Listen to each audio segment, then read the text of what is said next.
Hello, everyone, and welcome to Inside the Nest, the sports show created by Canisius College students for your enjoyment. I'm your host, Joe Soission. Joining me at the desk is Dean Bogart. Tonight, we'll be going over both professional and collegiate level sports. As usual, there's a lot to cover, so we'll get right into it. We'll start in the NFL. The trade deadline was this week, and plenty of teams made plenty of moves. A couple of noteworthy ones were Jimmy Garoppolo going to San Francisco, Jay Ajayi going to the Eagles, and the one I want to focus on, Kelvin Benjamin going to the Buffalo Bills. This was an interesting move, to say the least, for Buffalo, as Benjamin was the number one receiver in Carolina and looks to take the same role here in Buffalo. This comes 1 week after the Bills traded Marcel Darius, a starting defensive lineman, away to Jacksonville. These are some big roster moves for what is basically the midway point in the season, and through all of this commotion, the Bills still stand at 5-2 with a game against the Jets tonight. Do you agree with some of these big midseason moves? Thank you for having me tonight, Joe. Right now, I think Coach McDermott is focusing on the long-term consistency, building the best team he can in terms of ability, mentality, and how well these players fit in the squad he is trying to build. Some of these players apparently weren't going to fit in his team. All these trades are happening so the Bills can make progress in the NFL over the next few years. This is a long-term growth. But with the Bills going 5-2 right now, I'm sure there are a lot of Bill fans who are like me, wondering why these trades were done right now and not at the end of the season. It can be really hard for a lot of teams to adjust to missing or new players. So with this good run that they're having, it might interfere with the way the Bills are performing right now. Right, and what interests me about these trades is that, it's my assumption that it's under the assumption that Kelvin Benjamin will automatically take the role of Sammy Watkins, who was another big trade that happened right before the season started. He was traded to the Los Angeles Rams, and Kelvin Benjamin is another sort of type of player that's like that. And the reason Carolina was traded Kelvin Benjamin was that they already had a player of his particular skill set, so that it felt a little repetitive to them, and it cleared a little bit of salary space. So it was a good pickup by Buffalo, I think, to add another weapon to the arsenal. I just question, though, all of these trades. Obviously they are building towards the future, but right now they sit at 5-2. I think they should be focusing, right now on this season. And yes, the moves do help the season, but something like the Marcel Darius trade. Marcel Darius was a big name that teams had to, when defensive or offensive coordinators come up with a game plan to try and beat Buffalo, they circled Marcel Darius and said, we need to double team him so that he doesn't make a play, because if we put one guy on him, he's going to get past us and make a play. So I just, part of me is uncertain about some of these trades, but I do like where the Bills are going. I do like how they've done so far. But some of these roster moves, I'm just waiting to see who McDermott gets to kind of fill in those gaps and fill in those roles as the season goes on. Next up, we're going to the MLB. The World Series is over, and the Houston Astros have defeated the Los Angeles Dodgers in the World Series. It's the Astros' first championship ever, but it wasn't an easy road. The Astros had to play the Red Sox in the first round and won that series 3-1. Then the Yankees led in the series 3-2 in the next round, and they came back to win that series. Finally, they get the Los Angeles Dodgers, who took them all the way to Game 7, where Houston led 5-0 until the 6th inning, where the Dodgers got their first run in the game, and that was it. Game 7 wasn't as exciting as previous games in the series, but it was still a hard-fought battle between both teams. So what do you think was the deciding factor in this World Series? Well, to start, Joe, the Astros won 101 games in the regular season, and they plowed through October with a very difficult path, like the Red Sox, Yankees, and then pushed the Dodgers Wednesday night to Game 7. I think the World Series was lots of fun, especially the team go 2-2, 1-1. And games 1 and 4 only had a total of 4 runs, but then Game 5 had a total of 25 runs. It's just full of action. Game 7, unfortunately, it was very lackluster game, which is how it works with games like baseball. The Astros won the game in the first 5 innings of the Game 7. It's like a final in soccer. The one team might score in the first couple of minutes, and then nothing might happen for the rest of the game. That's just how it goes in these kind of games. But congratulations to the Astros for their first World Series in their 56-year franchise. Yeah, certainly. Congratulations to the Astros. I think part of the reason the Houston Astros won is in that I think in that Game 7 there was a lot of hype rolling into it because it was a very exciting series to watch. But I think there were 3 kind of main storylines that started to develop as the game went on. Houston struck early with George Springer, his home run, I believe, was in the 2nd inning, and that's when Houston kind of took the lead. And then LA, I think this was a game that LA could have easily won. The Dodgers could have won this, but they left 10 runners stranded on base, and they would get 2 or 3 guys on base every inning, and then all 3 outs would happen, and all of a sudden Houston's back up to bat and they have to play defense again. So I think this was a game that it was well done by Houston. Good job by Houston on their part, especially defensively. And Charlie Morton, I think he deserves a lot of credit as he closed out the game late in that game. He came in and helped, close that series out, especially with all the batting power that the Dodgers have. But I think this was a game that if you're the Dodgers, you walk away from it going, we were that close.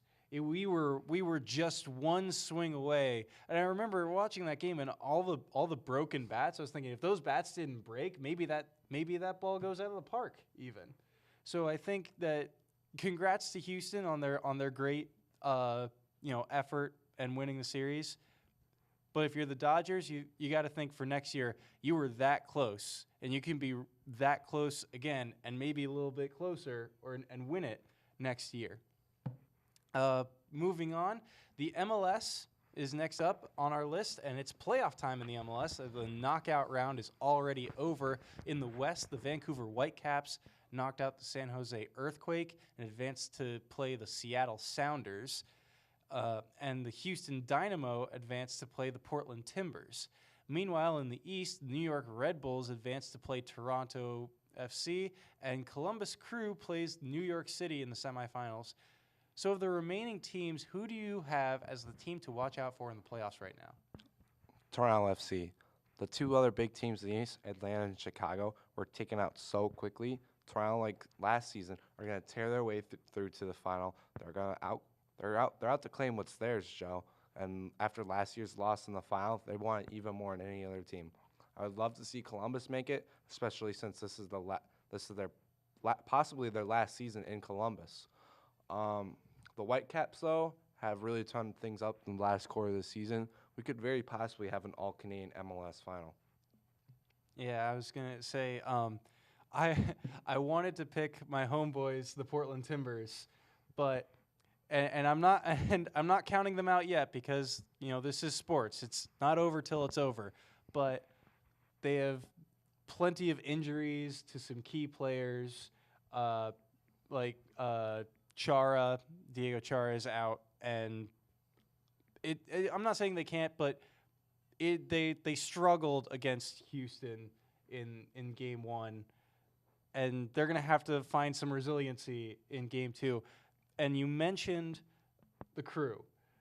I am sold on them right now because they had, to take you through their playoff run so far, they had, in the first round, in the knockout round, they played in Atlanta and won in penalty kicks 3-1. And then they won their first game against New York City 4-1. And their game against New York City, they looked good. They looked fired up. And I think this whole deal about them possibly moving and this possibly being their last season in Columbus has them fired up to the point where I think they can beat New York City and certainly challenge Toronto in that eastern side. And that's a wrap for part one of the show. Don't go anywhere. We'll be right back with more from the collegiate level when we return.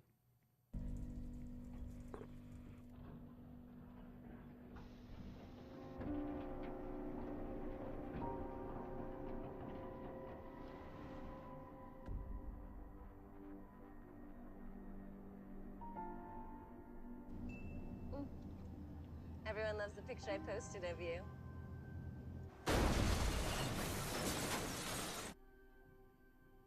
AT&T reminds you, it can wait. What is Griff 4.1? What is 4.1? What is 4.1? What is 4.1? What is 4.1? What is 4.1? What is 4.1? What is 4.1? What is 4.1? What's 4.1? What is 4.1? What is 4.1? What is 4.1? What's 4.1? What is 4.1? What is 4.1? What's 4.1? What is 4.1? What's 4.1? What is channel 4.1? We are 4.1. We are 4.1. We are 4.1. We are 4.1. We are 4.1. And It's a great day to be a Griff.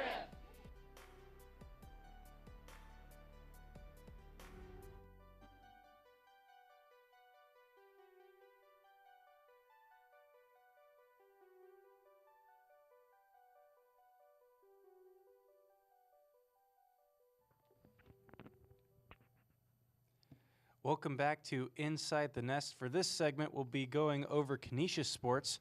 Fall sports are wrapping up, and winter sports, if they haven't started yet, are about to. Let's get into fall sports first. The men's soccer regular season is over, and the Griffs are in the playoffs. They tied with Manhattan in the last game of the regular season, which gave them a total of 19 points, enough to secure them one home field advantage game for the first round of the playoffs. They play Iona in the first round. Loser goes home. How important was it that the Griffs got home field advantage? Right now, Joe, I think the men's team have to remain strong defensively for the sake of the score line and for the home fans. Canisius have been strong defensively all season. The quote, "a strong defense is a good offense," applies to the Golden Griffins here. The entire team is involved on both sides of the field all times. It's been a very effective strategy for the Griffs to have that unification between the players, and I think it'll take them far, Joe.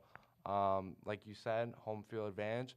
Not that often that Canisius get big games like that, but usually those home openers bring out the crowds, and that's what really gets the Golden Griffins going.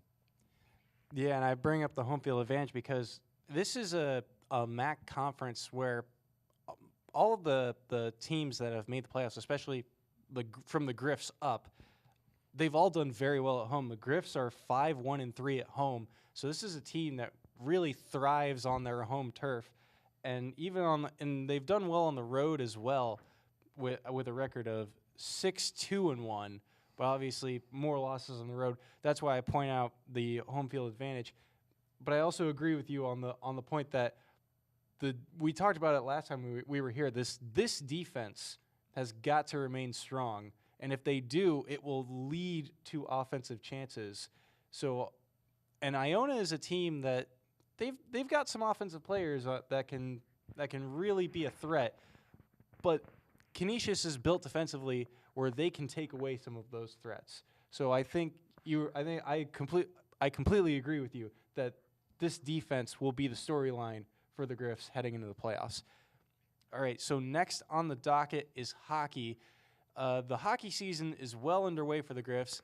They've already played two conference opponents in Robert Morris and Air Force, who was nationally ranked when the Griffs played them last weekend. They've split with each of these teams, losing the first round and winning the very next day, Who do you think will pose as the biggest challenge for the Griffs in the AHC? Well, Joe, I'm surprised I'm even saying this, but Niagara have had the strongest start in the Atlantic Hockey Conference, going 3-0 in conference play. Polar opposite of previous seasons for the Purple Eagles.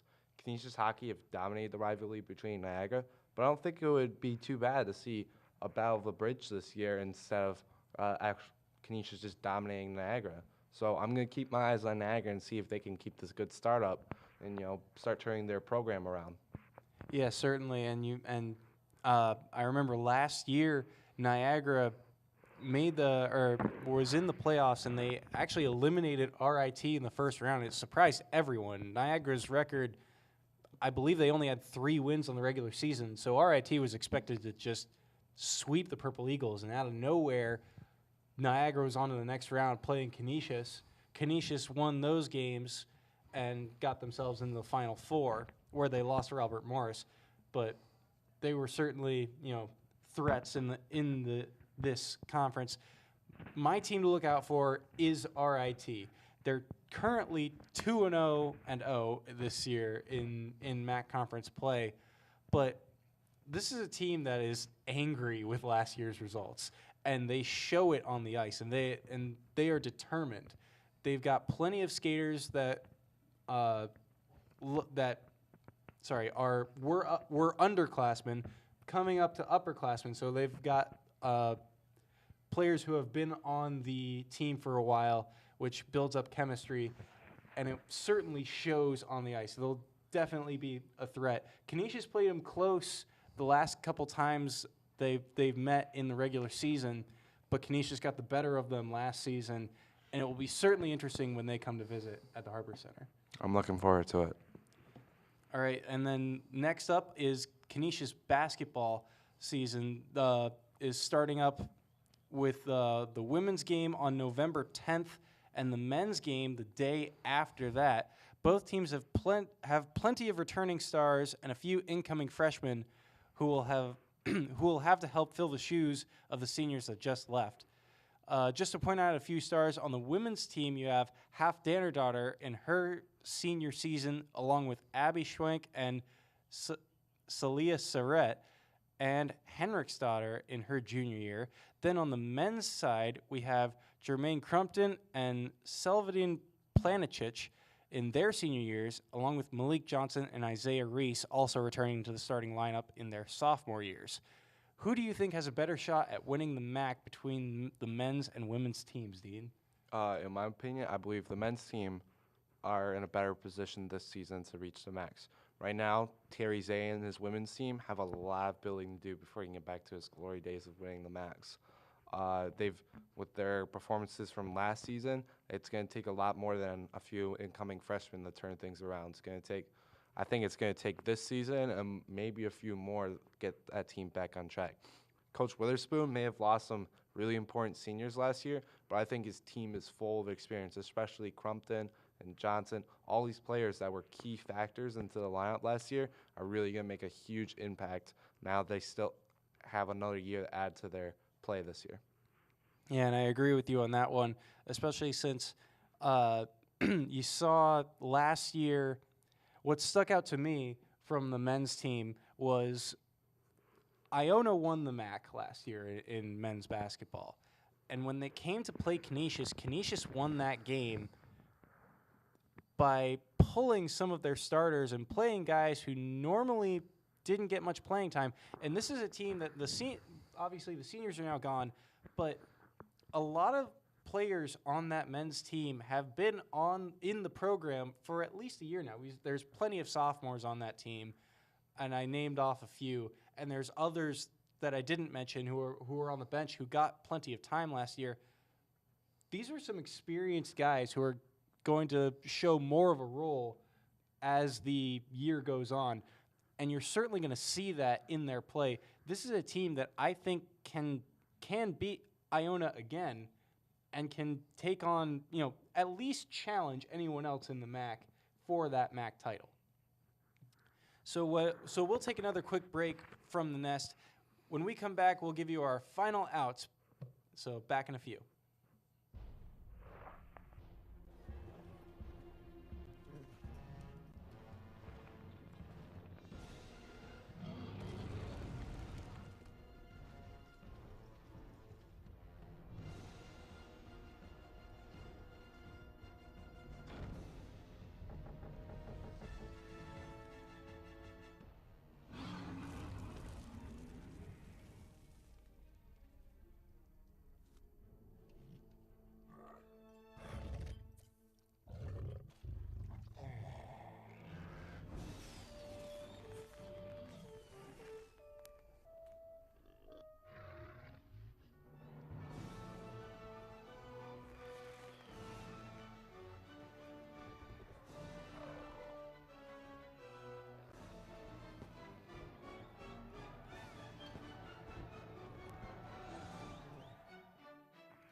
Welcome back to Inside the Nest. It's time for our final outs, the part of the show where we make a statement about the world of sports today. Dean, why don't you go first for us? My prediction, Joe, is what you could have guessed. It's about soccer. I think that next season Atlanta United will sweep the MLS and they'll go straight to the finals and take it. It's unheard of for a team to win the league in its debut season, but if they're absolutely stunning performance and then shocking loss to Crew, I think that Atlanta United only has room to improve, especially for a team that averages 60,000 people a game. I think they're going to set the example of what soccer teams need to become in the United States for the future if we want the sport to grow in this country. All right, and for my final out, I'm going to make a prediction about something we haven't really gotten into this year, college football. I'm going to say that Notre Dame, currently ranked 5th, will sneak into the playoffs as the number 4 seed. I like what I see out of running back Josh Adams and wide receiver Equinemius St. Brown, and I hope I pronounced that first name right. They're finding ways to win close games, and that's how you get into the playoffs. So I think that this is a team that can sneak its way into the top 4. All right, so thank you so much for watching. Thank you, Backstage Crew, as this show wouldn't be possible without your help. Thank you, Dean, for joining me at the desk. To the viewers, if you like our content, check out our other shows, Canisius Connections and After Hours. All our episodes can be found on our YouTube channel or on Canisius campus on the channel 4.1. Canisius students, if you're watching this, don't forget to go out and support your Griffs, as it's always a long season and they could always use your support. Thank you all so much again. Tune in next time to see what we have here to say at the Nest about the sports world. And until then, rest easy.